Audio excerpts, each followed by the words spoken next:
All right, folks, we've already made it to the main event. The Road Warriors are already in the cage, ready to face the fabulous Freebirds, Michael Hayes and Jimmy Garvin. Buckle up, it's about to get wild. Hawk and Michael Hayes tick things off, and look at that. Hayes hits a pile driver right out of the gate. But wait, Hawk just stands up like nothing happened. Yep, looks like Hawk's in full no-sell mode tonight. Pile driver? What pile driver? He's out here like, you can't hurt me. I'm basically a wrestling Terminator. Now that's how you intimidate your opponent. Hawk standing up after a pile driver is psychological warfare at its finest. Psychological warfare? It's more like Hawk just trying to forget the memo on selling moves. I mean, at this rate, the Freebirds might as well be punching a brick wall. Yeah, but it's a brick wall with shoulder pads and a mohawk. I'll give Hawk this. He knows how to make an impression, even if it's on Hayes' pride. Guys, this is the Road Warriors we're talking about. Selling isn't their style. They're all about brute force and dominance. If Hawk starts no-selling this early, it's going to be a long night for the fabulous Freebirds. Or a short one, because if Hawk just keeps standing up like he's auditioning for a superhero movie, Michael Hayes might just well take out and let Jimmy Garvin try his luck. Yeah, good luck to Garvin. If Hayes can't keep Hawk down, Garvin's got about as much chance as a snowball in a furnace. This is shaping up to be an absolute war. War? This is more like a one-sided demolition derby. Because if Hawk keeps this up, well, let's just see if the Freebirds have any tricks up their sequin sleeves to turn this around. Why did Hawk stand up after the pile driver like it was nothing? Because he figured, pile driver? That's just a free chiropractic adjustment. Hawk's walking around like he just got his spine or relined for free. And now look at him, a drop kick on Hayes, a flying shoulder block. Hayes is down and Hawk is on fire. He's got Hayes running that razor already. Hawk with a gorilla press slam on Michael Hayes, and now the big fist. Drop. Wow, Hawk is just tearing through those guys like it's open season on the Freebirds. And would you look at that, Garvin refuses to tag in Hayes and tries to walk away. Because even Garvin knew tagging Hayes was like handing the match over with a gift receipt. He didn't want to be the one left holding the bag.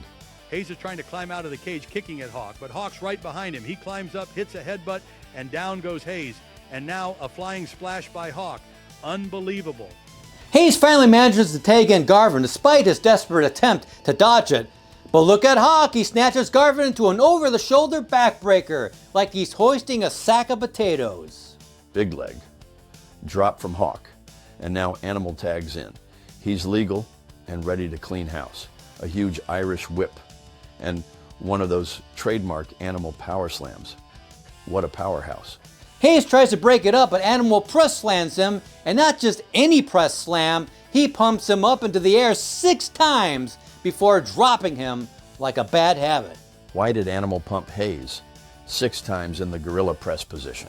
Because when the Road Warriors are over with the crowd, they make sure their opponents are literally over the crowd too. These guys are unstoppable. Hayes struts out of the ring, trying to avoid taking back in after that beating, but Garvin's got no choice.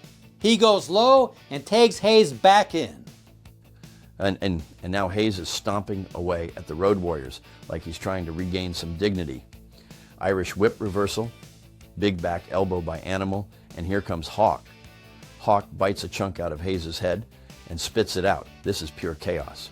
Chaos, this is dominance. The Road Warriors aren't just fighting, they're destroying the Freebirds, piece by piece. I mean, if I were Jimmy Garvin or Michael Hayes, I'd be looking for the nearest escape route, because this is quickly turning into a highlight reel for the Road Warriors. Why did Hawk take a bite out of Hayes' head and spit it out?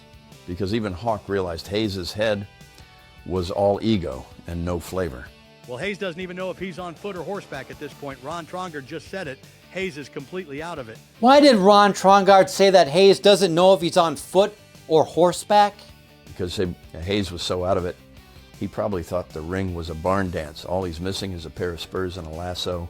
Hayes is back in now, but here comes the double team. He locks in the figure 4 on Hawk, but Hawk turns him over. Look at the power. But Garvin comes in and stomps Hawk right in the head before he can reverse it completely. And now Hayes is trying for a suplex, not once, but twice, but Hawk blocks it both times and fires back with a big shot to Hayes. There's the tag. Animal is in. Garvin tags in too, but it looks like he immediately regrets it. He's slouched in the corner, taking on both Road Warriors at once. This is not the brawl he signed up for.